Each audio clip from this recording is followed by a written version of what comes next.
Bismillahirrahmanirrahim. Assalamualaikum. My name is Meiraj Atif and I am a level 1 student at campus with and I will come with the new TEDx talk. CallAnnie. So today, CallAnnie topic is understand the measure needed to protect digital information. So let's start. Hello, ChatGPT. Can you hear me?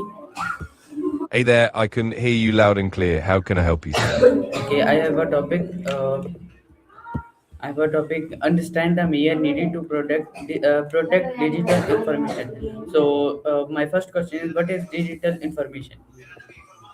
Absolutely. Digital information basically refers to any data that's stored or transmitted in a digital form. This can include text files, images, video. Okay.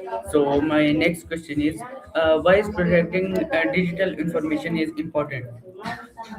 Great question. Protecting digital information is crucial because it helps safeguard privacy, maintain confidentiality, prevent identity theft, and protect sensitive business personal data from cyber threats. It also, absolutely, and it also ensures that critical systems run smoothly and that there's minimal risk of data breaches or losses. If you have any more questions, just let me know. Yes, I have more questions. So my next question is, what are the most common cyber threats today?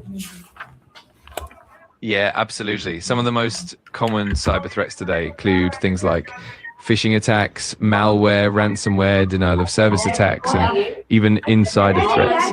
All of these can cause. Okay. So my next question is, what is a strong password? A strong password is typically one that's long, unique, and combines a mix of uppercase and lowercase letters, numbers, and special characters. It should be at least 12 characters long and definitely not something easily guessable like common words or simple sequences. Okay, great. So my next question is, why should we avoid using the same password everywhere? That's a great question. The main reason is that if one of your accounts gets compromised, having the same password across multiple accounts means that all of them become vulnerable. Using unique passwords for each account helps contain the risk and protects your information better. Okay. So my next question is, what is two-factor authentication? Okay, my next question is, what is two-factor authentication? Two-factor authentication, or 2FA, is a security process that requires you to provide two different forms of verification before you can access your account. Usually it combines something you know, like a password, with something you have, like a code sent to your phone. This adds an extra layer of security and makes it much harder for attackers to get in. Okay, great. So my next question is, how does two-factor authentication improve security? It improves security by adding that additional layer of protection. So even if someone manages to steal your password, they still need the second factor, like your phone or a hardware token, to get access. This significantly reduces the risk of unauthorized access and helps keep your accounts much safer. Okay, great answer. So my next question is, what is phishing? Phishing is a type of cyber attack where attackers try to trick you into giving away sensitive information like passwords or your credit card details by pretending to be a trustworthy entity. This is often done through fake emails, text messages, or websites that look legit. So Maya, my next question. Okay, continue your answer. Please give me answer on this question. Of course. So in a phishing attack, the attacker might send you a convincing email that looks like it's from your bank or a well-known company asking you to click on a link and enter your credentials. The goal is to steal that sensitive data and use it maliciously. If you have any more questions, just let me know. Yes, I have more questions. So my next question is, how can we identify a phishing email?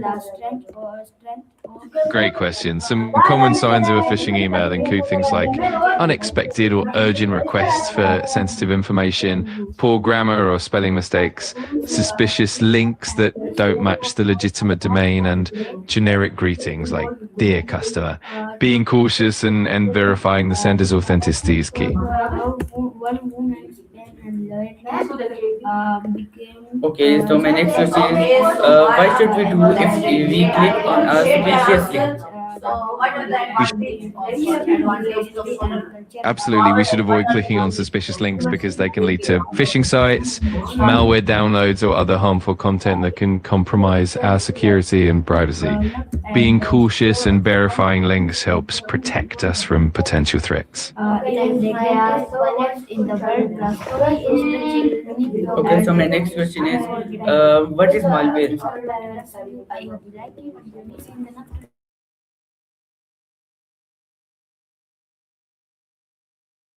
Malware malicious software, and it includes things like viruses, worms, trojans, ransomware, and spyware.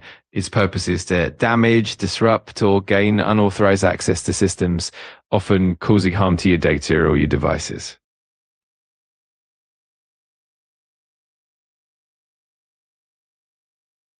Okay, so my next question is, why should we, how can antivirus software help?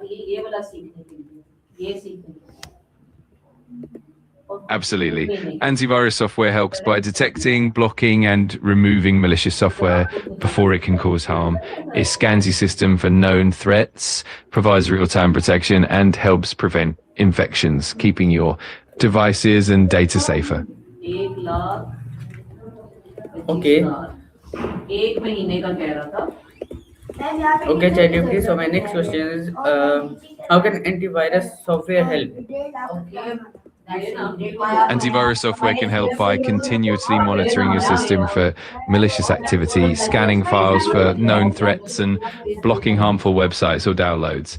It also keeps your system updated with the latest virus definitions, ensuring that new threats are also caught. Overall, it's a vital layer of defense against malware.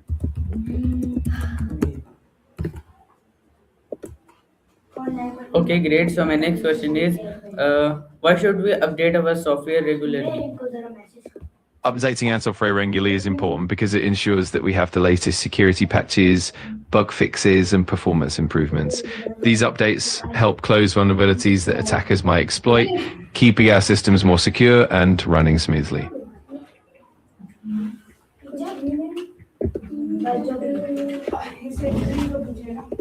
Okay, great answer. So my next question is, what are different types of malware? There are several types of malware, including viruses, which attach themselves to clean files, worms, which spread across networks, as legitimate software to trick users, ransomware, which encrypts your data and demands payment, spyware. Yes, ChatGPT, continue your answer. Of course. So Yes, continue your answer. absolutely. So spyware secretly monitors your activities and collects information without your knowledge. There are also adware, which displays unwanted ads, and rootkits, which can hide malicious activities deep in the system. Each type of malware has its own unique way of causing harm. Okay, great answer. So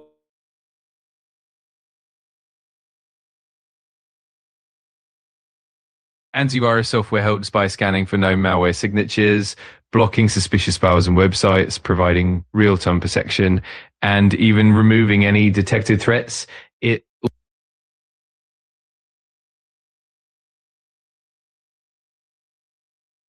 absolutely. It also keeps your system updated with the latest virus definitions, ensuring that you're protected against new and emerging threats. Overall, it acts as a comprehensive layer of defense to keep your device safe and running smoothly.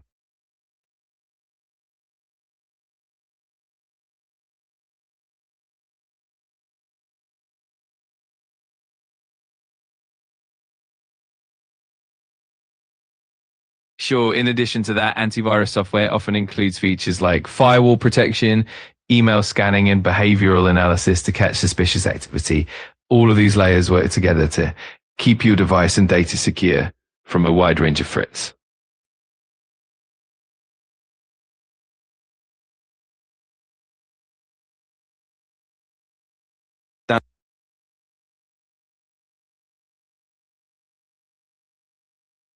Encryption is important because it protects the confidentiality of your data by converting it into a code that only authorized parties can read. This means that even if data is intercepted, it remains unreadable without the proper decryption key. Encryption helps safeguard sensitive information, whether it's stored on your device or transmitted over the internet.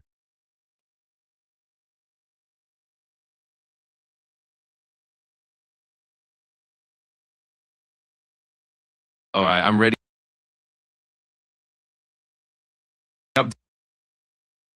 Absolutely. Here are 5 reasons. First, it patches security vulnerabilities, keeping your system protected from new threats. Second, it improves performance and stability, making your device run more smoothly. Third, it adds new features and functionality, enhancing your user experience. Fourth, it ensures compatibility with other software and hardware. And fifth, it helps maintain overall security and compliance standards.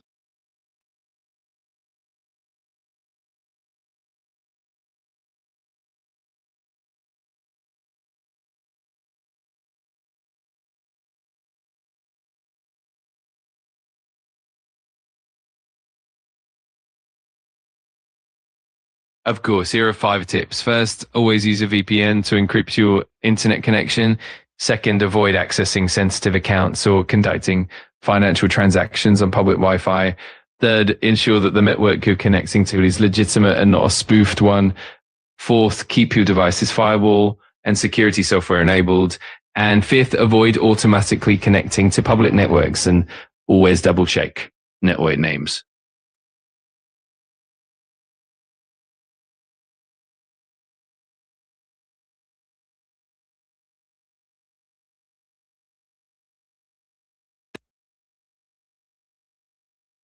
Of converting information into a secure code to prevent unauthorized access.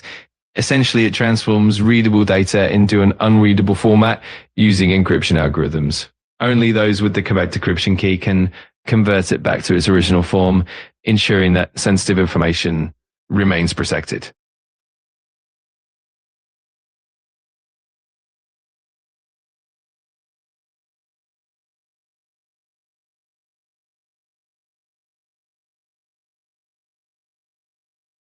Absolutely. Here are 5 points. First, social engineering involves manipulating people into divulging confidential information.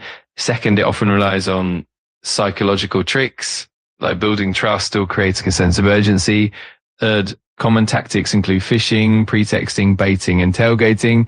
Fourth, it exploits human psychology rather than technical vulnerabilities. And fifth, awareness and education are key to defending against it.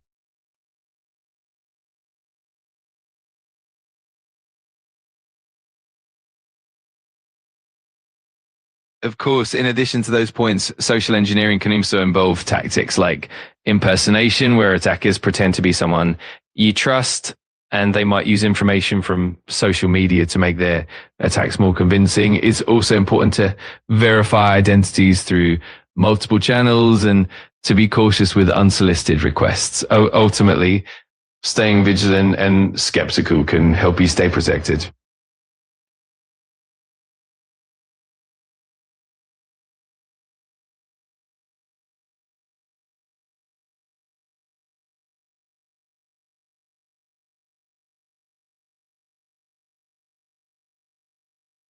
Sure, different types of malware include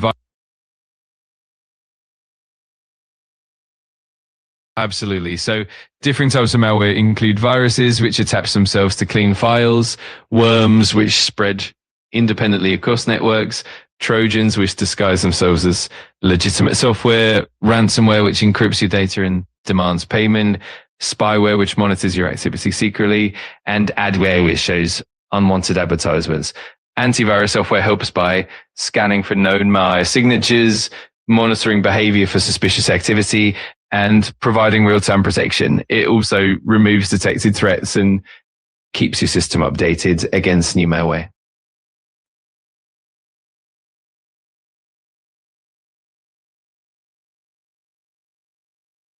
Of course, in addition to those points, antivirus software can also use heuristic analysis to detect new or unknown threats based on behavior patterns. It often includes features like email scanning to block malicious attachments and web protection to prevent access to harmful sites. Additionally, some antivirus solutions offer ransomware protection, which specifically guards your files from encryption attacks. All of these layers work together to provide comprehensive protection.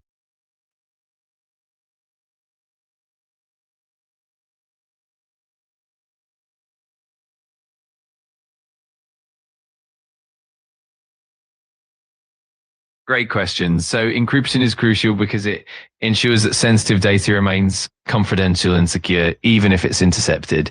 It protects privacy, guards personal information, and helps maintain data integrity. As for a firewall, it's a security system that monitors and controls incoming and outgoing network traffic based on predetermined security rules. It acts as a barrier between a trusted internal network and untrusted external networks, helping to block malicious access and protect your devices.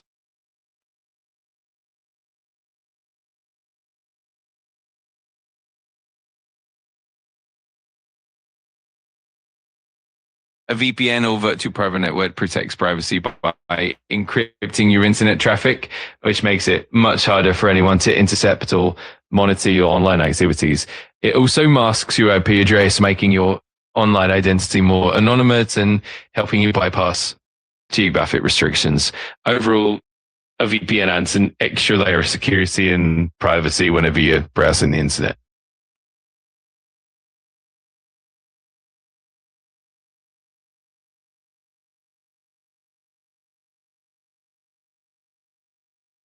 Public Wi-Fi can be convenient, but it's often not very safe. It's more vulnerable to security risks like eavesdropping or man-in-the-middle attacks, where attackers can intercept your data. That said, you can make it safer by using a VPN, avoiding sensitive transactions, and ensuring websites are secure. But generally, it's best to be cautious when using public Wi-Fi.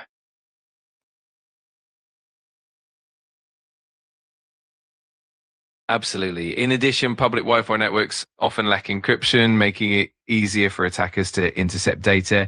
Also, devices connected to public networks can sometimes be more vulnerable to malware if the network is compromised. It's also a good idea to turn off sharing settings and use secure encrypted websites. Look for HTTPS when browsing. Overall, while public Wi-Fi is convenient, a bit of caution can go a long way in keeping your data safe.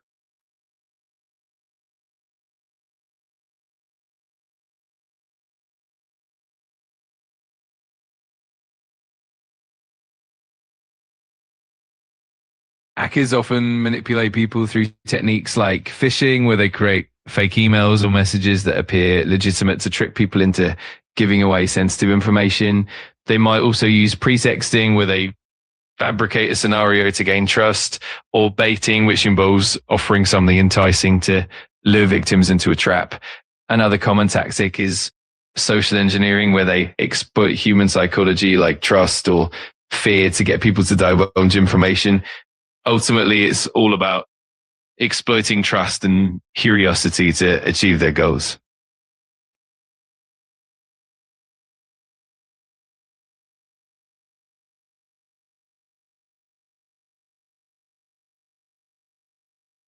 Identity theft is when someone illegally obtains and uses another person's personal information, usually for financial gain.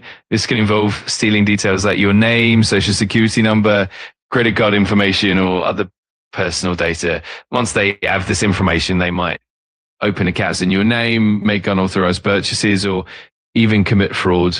Protecting your personal information and staying vigilant is key to preventing identity theft.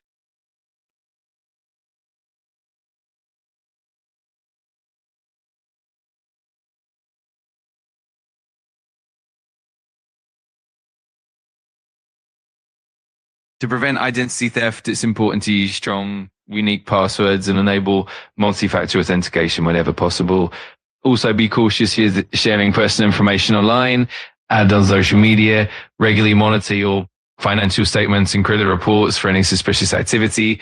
It's also wise to use secure networks and keep your devices updated with the latest security patches. Lastly, shredding sensitive documents before disposing of them can help as well.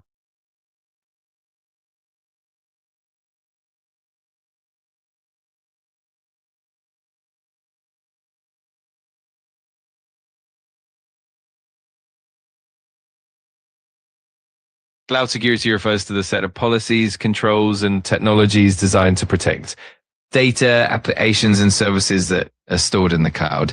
This includes measures like data encryption, identity and access management, secure APIs, and regular security audits. It also involves ensuring compliance with industry standards and protecting against threats like data breaches or unauthorized access. Overall, cloud security aims to keep your information safe and maintain privacy in cloud environments.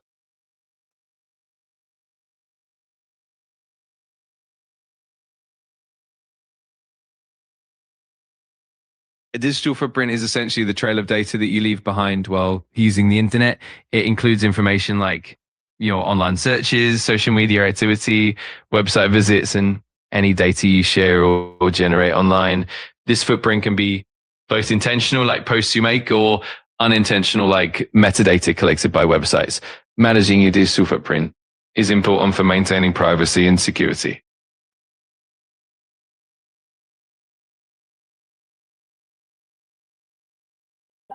Okay, ChatGPT. So my next question is,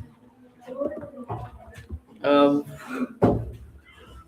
how can business protect customer data? Okay, so my next question is, how can business protect data? Businesses can protect data by implementing strong security measures such as encryption, robust access controls, and regular security audits. They can also train employees on best practices for data security, use firewalls and anti-malware tools, and ensure that sensitive data is backed up regularly. Additionally, implementing multi-factor authentication and keeping software up to date are key steps in safeguarding data. Okay, so viewers, this was our CallAnnie. I hope you like it. See you in another CallAnnie with a new topic. So, Allah Hafiz, Pakistan. Zindabad.